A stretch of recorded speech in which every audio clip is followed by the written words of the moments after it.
Spurs by Bobby Dangerously. Phew, that sun is hot.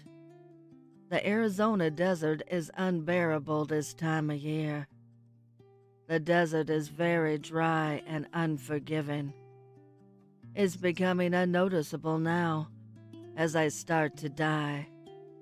I lost all feeling. See, I was just hung up by a noose a minute ago, here on this lonely tree, in the middle of the desert, on the outskirts of Dusty City. I'm slowly slipping into unconsciousness now. I can no longer move. I just swing a little now. But I peek one more time at the four standing there below me. 3 are just looking up at me, and one doesn't seem to be able to handle it. So he's looking away.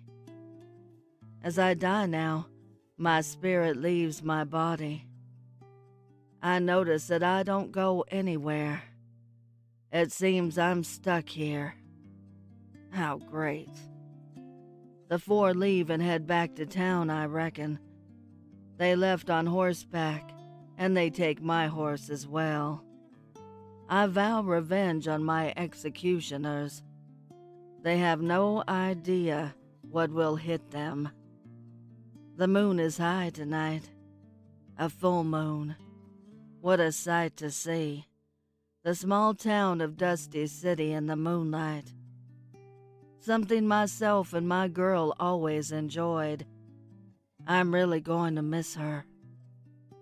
I can move swiftly with ease. I head to town. I float through the main street unnoticed. I get to my destination. I enter the sheriff's office. The 4 are sitting there, playing cards and laughing. Must be nice to be alive. Be able to enjoy yourself. I see one drinking. It is Michael. I start to make myself noticeable to them for a few minutes, allowing them to hear my spurs. Jack asked the others if they heard that. Richard said yes. He said it sounded like spurs. He looked around and asked if someone was here.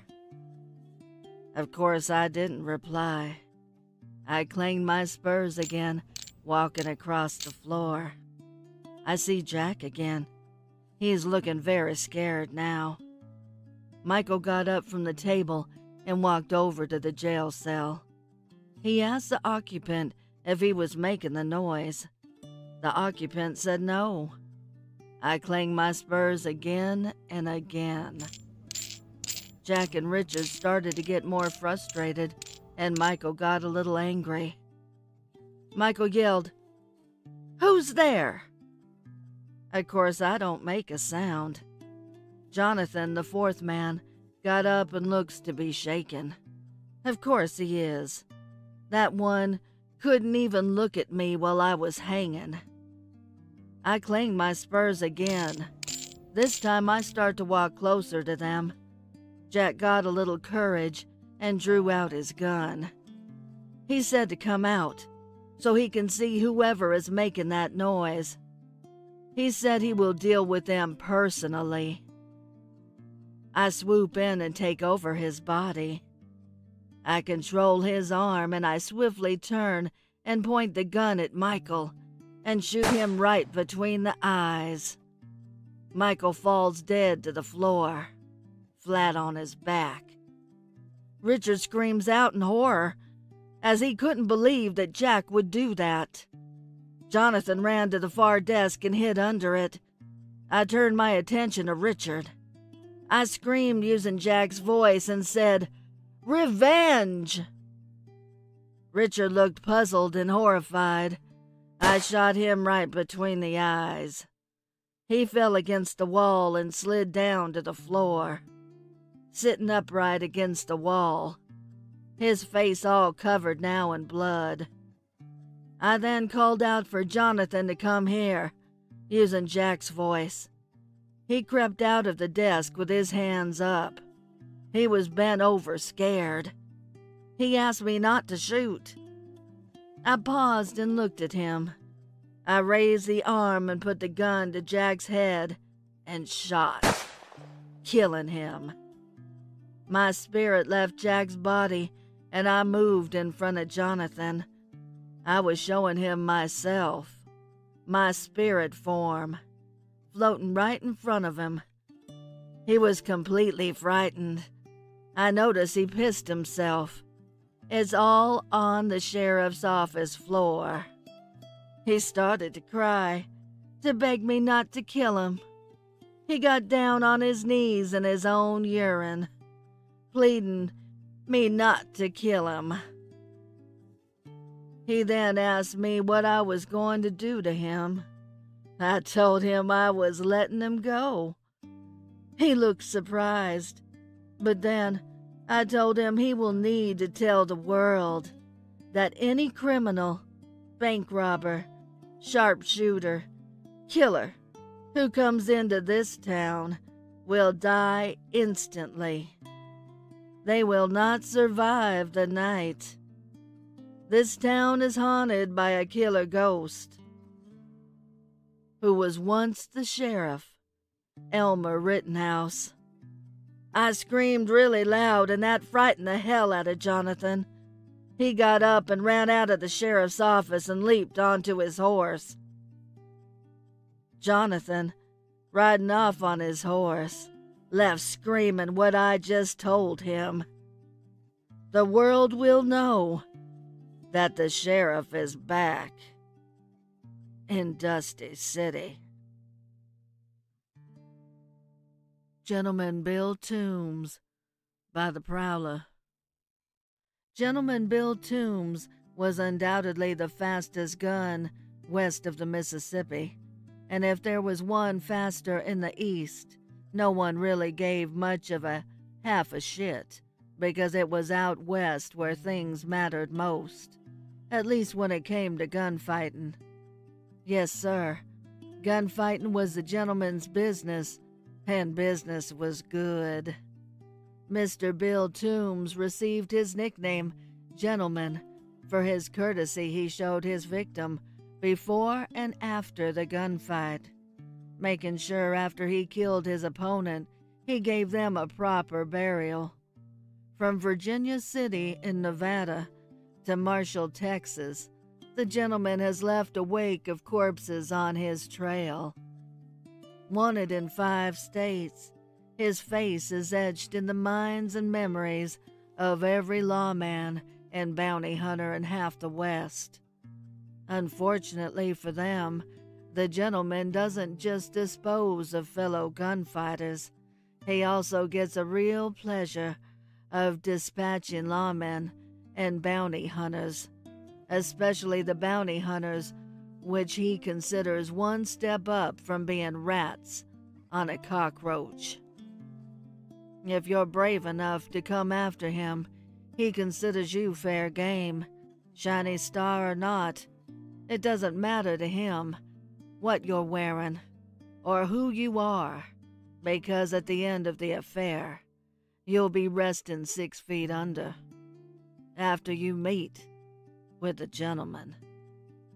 Not much is known about him, besides fighting for the North in the war between the states, where he was injured, taking a musket ball in the leg, partially fracturing his femur.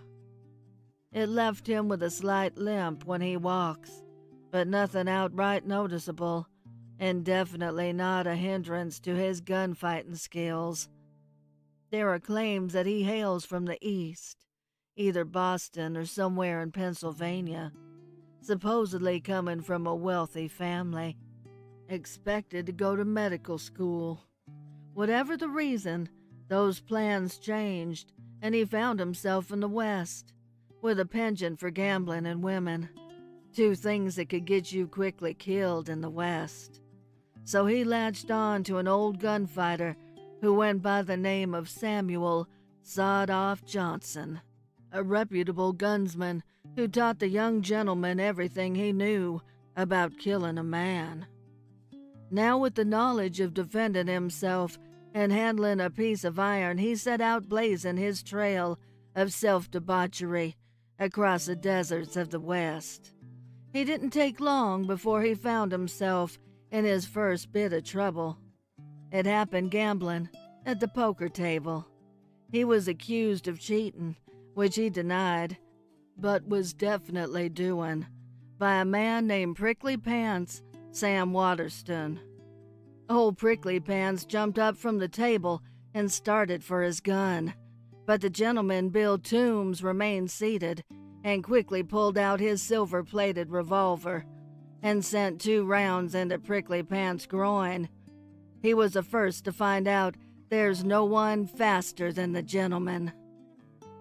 Little did Bill know, however, that Prickly Pants Waterston was the leader of the Waterston Gang, the deadliest gang in El Paso. So for the next few weeks, the gentleman had to dispose of each Waterston brother that came along. One by one they fell, but Bill Toombs was gentlemanly to each and every Waterston victim. After that, the gentleman became famous. The papers talked about him from San Francisco to New York City. A book was published about his exploits, and his legend grew and grew. From there, it only got bloodier afterwards, because every person who considered themselves handy with a gun wanted to test how good they really were. The corpses started to pile up for the gentleman. Gunfights almost on the regular, even when he didn't want to. His soul became tormented, and his victims started to haunt his dreams. Through the years, he could swear he could see them as he entered a new town, following him, each town another face, the face of the person he killed in that town, and there were countless of faces in each town, and no town was empty of a face. For the gentleman killed a lot of faces in a lot of places. He was endlessly haunted. He could feel his mind begin to wander, and his skills began to slip. He barely slept anymore, and he started to drink heavily. One day he was out riding, and he found himself ambushed by the sons of some of the Waterston gang. He was able to blow 2 of them away right on the spot, but quickly realized there were just too many to handle. So he turned and rode his horse as fast as he could, and there was a town nearby. He made his way into that town, with gunshots ringing out behind, and held himself up in the saloon. He picked off one from inside, leaving only 2 left. He then went outside to face them on the street. A showdown it would be, 2 on 1. He stared across at them, and them at him, waiting for the clock to make its next chime. When it rung out, everyone's pistol was drawn, and once again the gentleman was the only one standing, even though the odds were stacked against him. He was staggering, but he was alive. He assumed he was grazed by a bullet. He shuffled back into the saloon, needed a drink. For some reason, he was uncomfortably parched. He staggered up to the bar, but the barkeep was not there. As a matter of fact, no one was. Just a quiet, eerie silence, with the wind whistling past the door. He turned back behind the bar and yelled if someone was there, but there was no answer. Just then, someone answered from behind him. "Hello, Gentleman Bill." He quickly turned around and saw a man in black sitting at one of the tables with his arms folded on his lap and his head down. The gentleman spoke loudly, but with a slight tremble, and said, "Who's that?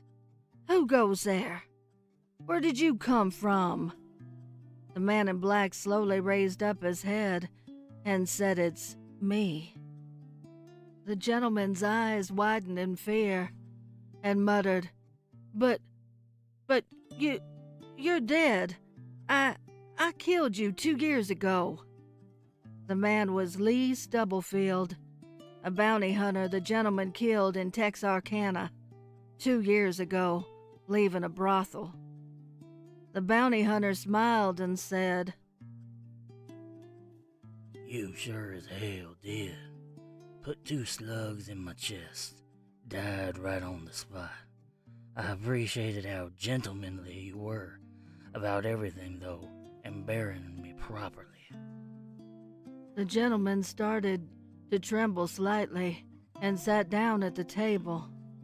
Are you a ghost? I thought I've seen you following me before, but I thought I was hallucinating, he said with a slight trepidation. I am, as a matter of fact. Until now, however, I could not be heard or be this close to you.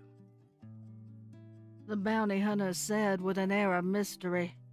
He proceeded by telling the gentleman that he was here to warn him to not go outside, for he would not like the changes to the world he once knew, the world of the West, of gunfights and gambling, and being a living legend.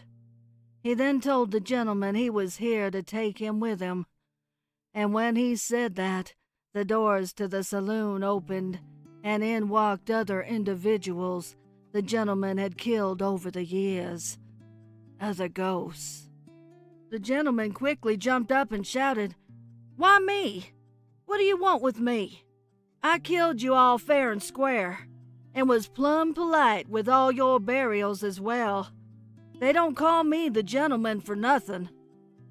Then the bounty hunter replied, Yes, you did kill us all fairly, and were quite gentlemanly about it. That's why we're here.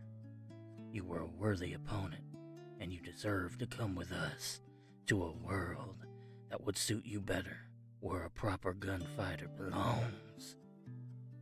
The gentleman moved about towards the door and laughed. I'm in my prime. Why would I want to go off with a bunch of dead ghosts? What, to make the spirits jealous? He said sarcastically. The bounty hunter pointed at him to turn around and look out onto the street. Then he said, We're here because you're no longer in your prime. You're dead. The gentleman slowly turned around and looked out onto the street as the bounty hunter was saying this, and saw his lifeless body sprawled out in the middle of the street. The gentleman screamed. You didn't survive the duel, Bill. You did your best. You managed to kill both the Watterson boys, but it was 2 against 1. They got you too. The bounty hunter said. Just then the 2 Watterson boys walked into the saloon, riddled with bullet holes. They each gave a tip of their hat as they walked past the gentleman, then sat and joined the others. It's time to come home, Bill. Come with us now, and everything will be fine. Trust me, you won't like what's out there. You won't like this world if you say no. The bounty hunter said cautiously. The gentleman screamed, No, I'm not dead. I'm alive. I can't be dead. I'm the greatest gunfighter alive.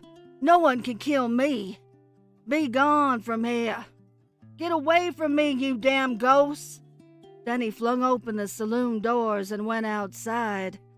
As he did, a bright light enveloped him and blinded his sight only for a second. And when he was able to collect his bearings, he found himself alone, back in the saloon. He cried out to the ghost, but no one was there. The gentleman laughed and said, "Ha! I knew there weren't no damn ghosts. I better lay off the booze for a bit." He got up from the table and walked towards the door, which were different.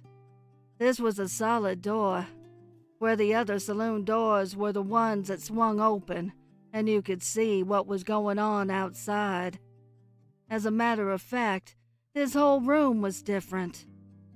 Well, yes, It was a saloon. It wasn't the one he was just in with the ghosts.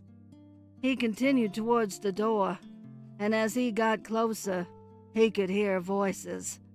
People, he thought. Thank goodness I'm not alone. He quickly swung open the door and was greeted by a mass of people walking the streets of an old western town, except they were wearing clothes he'd never seen before, holding mechanical devices he'd never seen before that flashed when they tapped it. Families moving about looking through windows, and children holding balloons, laughing and screaming. He finally saw a few people that looked like him, dressed in the same attire, looking like proper gunfighters, but all they did was perform for the families. When they shot their guns, nothing happened. A person would pretend to be dead, but jump back up a few seconds later unharmed. Their guns weren't real. Nothing was real here.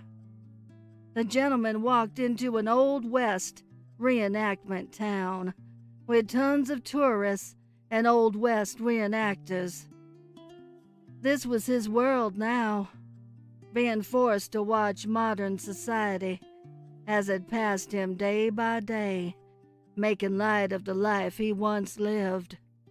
No more gunfights, no more gambling or women, or the thrill that the Old West lifestyle brought, and no more adversaries, and no more friends. He then realized the mistake he had made and began to scream, for he was alone.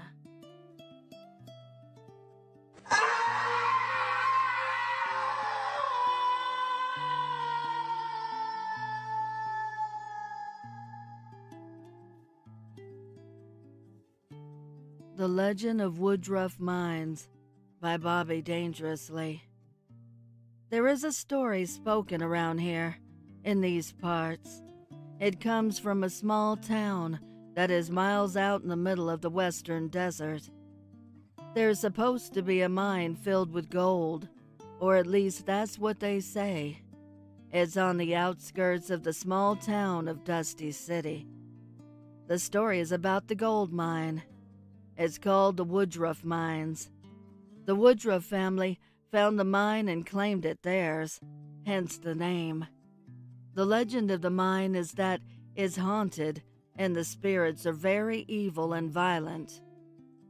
The town warns visitors not to enter, as they will end up dead. I guess it's a way for the folks in Dusty City to cause curiosity and to stir up business for themselves. Also, to get people to visit the lonely town. So let me tell you the story of the three miners who defied the town's warnings of not entering the mine. Jeb, Eugene, and a man they called Shorty walked up to the mine. Jeb and Eugene were all for entering, but Shorty was scared to do it. Jeb and Eugene told him that if he didn't enter, he would not get any of the gold they found. They told him that he has wasted his time on this trip then, if he doesn't enter with them. So Shorty gulped and entered with Jeb and Eugene into the mine, even though he was hesitant to do it. As they continued walking in deeper, Shorty started to hear noises. He told them that it may be the ghosts. Jeb laughed, as did Eugene. Jeb said he didn't hear anything. Eugene agreed with Jeb and said he didn't hear anything either. Eugene said to Shorty that he is letting the town folks' story get to his imagination. Jeb also said that the town just wants to scare people and for us not to enter the mine. The town wants the gold, or if there isn't any gold, then the town gets business from guys like us, as a story like this is too good not to rattle our curiosity. So there is nothing to worry about. All of a sudden, Eugene was lifted off his feet by an invisible force. He dropped the shovel and pickaxe to the ground and reached for his neck. He was choking. Jeb looked surprised and Shorty cried out in horror. Eugene was then thrown through the air and hit the wall of the mine. He hit hard and fell to the ground.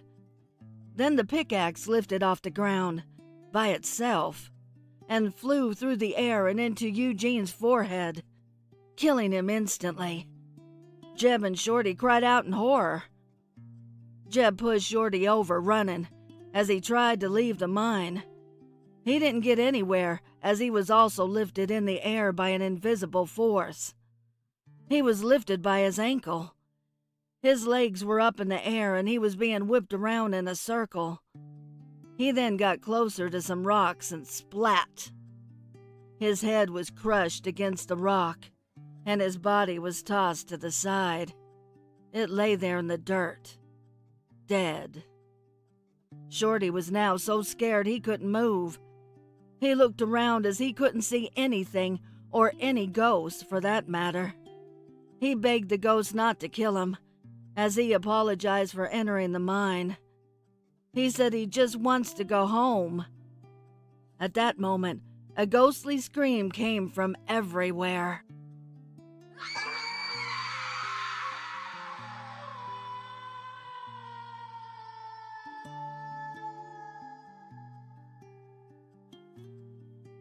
The ghost started saying to Shorty, "No one enters the mine and takes the gold. There is no escape for trespassers." Shorty was then lifted straight up and thrown violently down to the gravelly ground. He lost his breath. He couldn't breathe, as his ribs were broken. He was forced to stand up by the invisible force, and he saw with his frightened eyes his own shovel flying through the air at him. With a quick second, the shovel struck his throat and severed his head.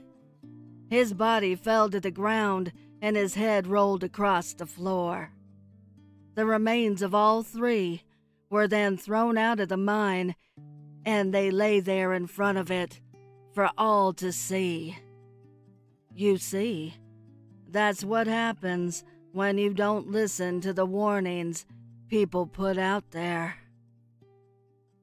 I guess after this story gets out, no one will be bothering my mine again and stealing my gold.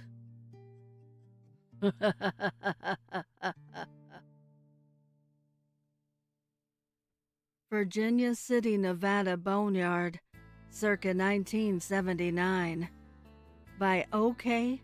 Calligrapher, 9854. In the spirit of the season, here is one of my real-life ghost stories. I used to believe in ghosts when I was a kid. Aside from Star Wars, my expertise was ghosts, Nessie, Bigfoot, UFOs, and spontaneous human combustion. This was after I lost interest in Legos and drawing dinosaurs. As a kid, I had many paranormal encounters, UFO sightings, and even did my own search for Bigfoot during every hike in the woods for scouts. Once I entered high school, I turned more to science and girls. All of those many paranormal encounters when I was little, I've since debunked. That ghost I saw running toward me in the fruit orchard behind our house turned out to be a white shirt hanging from a branch. It was left behind by a migrant worker during a harvest. Those Ouija board scares at my best friend's house, his dad admitted to moving the thing around just to watch us boys lose our shit. His mother still maintains her house is indeed haunted, however. The ghostly shadow I saw walking in my best friend's house after one of those worst Ouija board scares turned out to be from a damaged lampshade that was spinning slowly. I've debunked every sighting, event, and encounter except for one. I'm over 50 years old now, and I still can't explain how this happened. Paranormal event. Virginia City, Nevada Boneyard, circa 1979. We enjoyed a family road vacation almost every year when I was a kid. For example, we drove from California to New York State when I was 2, so I could meet my East Coast grandparents. During the summer of 78 or 79, I was about 10. My mom and dad drove us kids from California to Yellowstone, then up to Mount Rushmore, down to Mesa Verde. And our dad never stopped moving. 5 minutes to get out of the car, look at the Grand Canyon, then it was back on the road to reach the next postcard destination. This was his idea of a great time. On the way back home from Mesa Verde, we stopped in Virginia City, Nevada. That's where I once believed I experienced a paranormal encounter. We had a great time touring the town and shops of Virginia City. It was just like an old West town I'd seen in all of my favorite cowboy movies. I was thrilled when a Western-style shootout happened on Main Street. The loser had squibs in his torso that exploded fake blood, and he fell near my feet. I was surprised and proud to have a drop of fake blood on my shirt. I wouldn't let my mom wash that shirt for ages. It was a 10-year-old boy's idea of the most awesome day ever. At one point, my dad took me and my younger sister to the cemetery. I think we were killing time, while my mom took my younger brother to the restroom. We stayed very close to my dad. My sister held his hand. I was trying to be brave, so I didn't. Cemeteries were spooky to us kids then. Anyway, I was obsessed with the birth years and death years, and fairly good at doing basic math in my head. So I was very focused at each plot, crunching the numbers on every date listed to determine age of death, proudly calling out my answers. Our very road-weary dad would grunt his approval in response and walk to the next plot. My enthusiasm dimmed when I realized just how many women died in childbirth. Their babies had the same death dates as their mothers. Soon, I was silenced by the overwhelming population of kids and babies in the place. The event I will never forget happened at one large family plot. I was looking at the headstones of the kids when I suddenly fell forward onto the grave without warning or intent. My dad yelled at me to stay off the graves. He'd already warned us it was taboo. I still can't explain how or why I fell. My sister, who was 7 or 8, still remembers because it scared her. She said I simply fell forward as if I fell asleep, except she could see I was still awake. I don't recall tripping, losing balance, locking knees, fainting, feeling a force or a push or pull. I didn't lose time. I simply fell, completely conscious, onto the grave of the dead kids. I caught my fall with both hands and was frozen in fear for a moment, staring at the ground and bottom of the headstone. Picture me mid-push-up, with my knees on the ground, frozen, shaking, scared to look up at the headstone. I don't remember standing up. It really scared the hell out of me. And that's it. I still don't know what happened. I haven't debunked my sister's belief that it was indeed something paranormal. She fully believes in ghosts and thinks I was pulled towards the grave. I used to believe the same. While I no longer believe in the paranormal, I don't have an explanation for what happened to me in the Virginia City Boneyard back in 1979. Epilogue. I hope you enjoyed my retelling. This is the true biographical version of a story that has been embellished over the decades. I used to tell the embellished fictional version as a ghost story around campfires for kids and scouts. The tale has always been told in the oral tradition. This is the first time I put any version of this story to paper.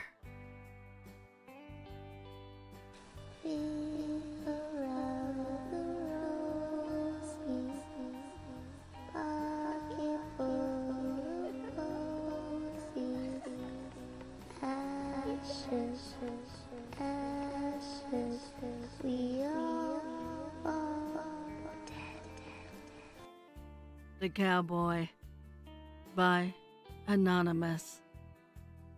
This is an old family story that has been passed down from my in-laws and remains a bit of a mystery.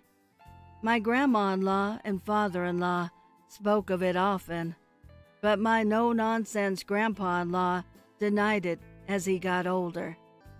The story starts when my grandparents-in-law bought their dream home in the 1980s. After years of hard work, they bought a large place on the outskirts of my hometown. It was beautiful, the perfect home for entertaining, and they always had guests over. For my grandma, it was the crown jewel of her life. Anyway, the family was very into the Old West and cowboys and Indians type stuff, so they would bring home Native American artifacts. They would find and display them. This obviously had some ethical questions around it, but at the time, most people in my hometown didn't think that way. The appearance of the Cowboy supposedly started after one such artifact was placed on the mantel. It's hard to say if they were actually linked, but the family seemed to think so. After the artifact was brought in, the shadow man started coming around. Randomly, when the family would eat dinner, they would see him at the end of the hallway. He was hard to make out, with not many clear features, but had what looked like a cowboy hat on his head. He would just stand there and watch, stepping back out of view when you would turn to look at him. This went on for several months before one day my grandpa-in-law decided that enough was enough.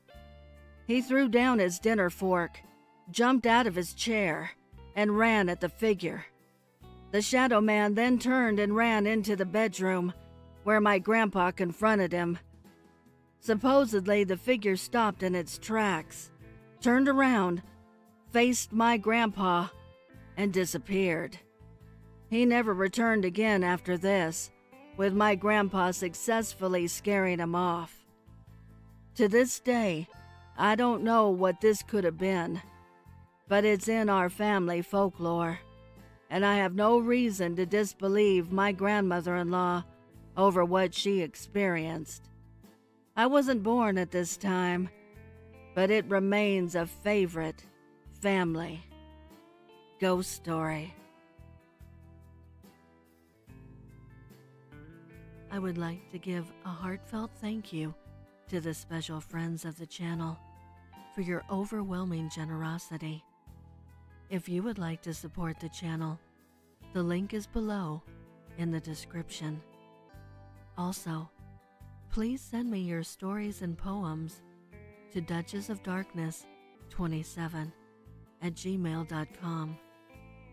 You can also find me on Instagram at duchess.ofdarkness and Twitter at duchessofdarkn2. I want to thank all my listeners for your kindness, your encouragement, and your support. It means the world to me. Thank you for joining me. Until next time.